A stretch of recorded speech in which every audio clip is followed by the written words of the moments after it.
The Men of Yuri. And no, I don't mean you if you're a man who is watching this.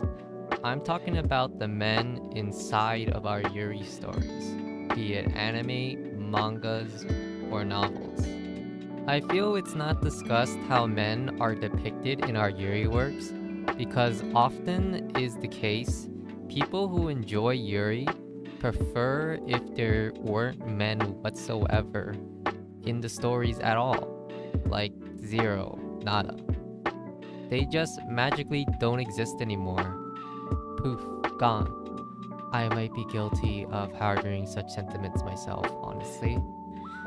So, I'm going to go over the 3 common ways men are used slash not used in Yuri works to give a general idea of what value men hold in these stories.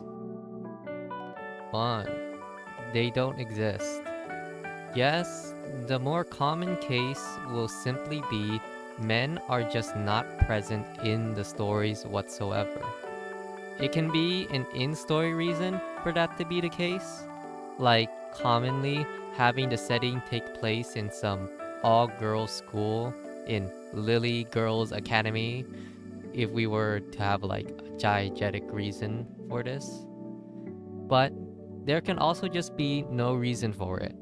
Like, even if it's a co-ed school where boys and girls exist, boys simply never show up in the background or any story segments.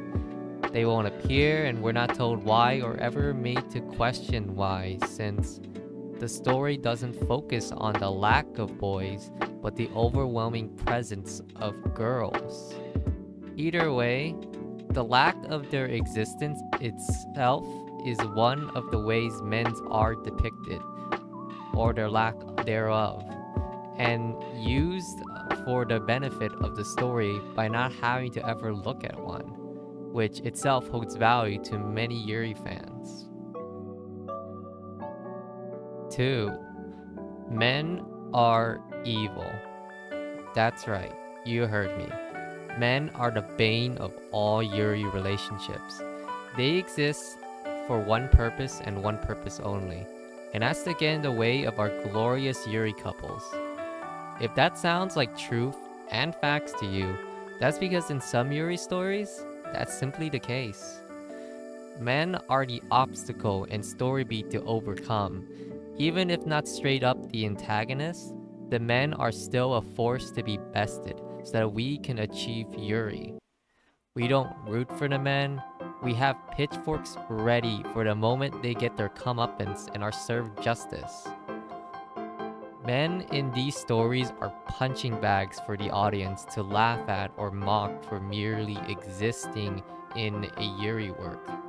Men's depictions in these Yuri stories benefit the type of audience that want a bad guy to hate on without having that person be a girl that they might have some sympathy for, which might be a fate worse than not existing at all for men, honestly.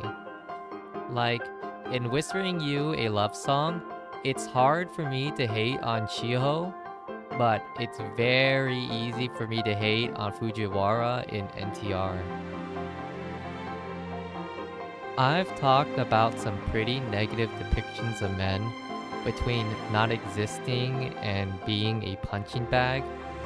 Does there even exist a good depiction of men in Yuri works?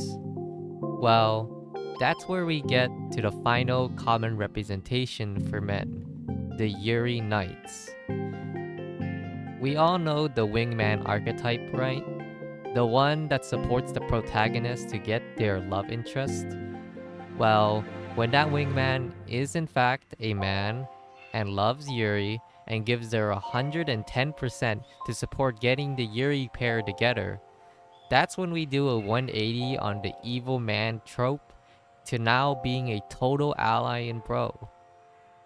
They are a champion of Yuri, a defender of Yuri, an in-world shipper of Yuri. They are our friend because they want the Yuri couple to get together as much as we do. It's one of the ways to justify having a man in the story that Yuri fans will have no issues with existing, and without hating them. An example I can give is in Please Bully Me, Miss Villainous, where I thought Garth would be a loser rival character, but turns out they're actually just a man of culture, a man of Yuri, and I end up finding him fun and likable because of that. With that, it concludes my dive into the common fan of Yuri works. It's not to say there aren't normal everyday men in Yuri works without any of these three aspects, but that they're surprisingly rare in my encounters. This isn't to say that we should hope for less men or hope for more men in Yuri works, but do be open-minded to the presence of men if they are just around and not an example like number 2. And with that, hope you enjoy it and are willing to subscribe if you got this far. Otherwise, hope you stop by next week for another lesson in Yuri.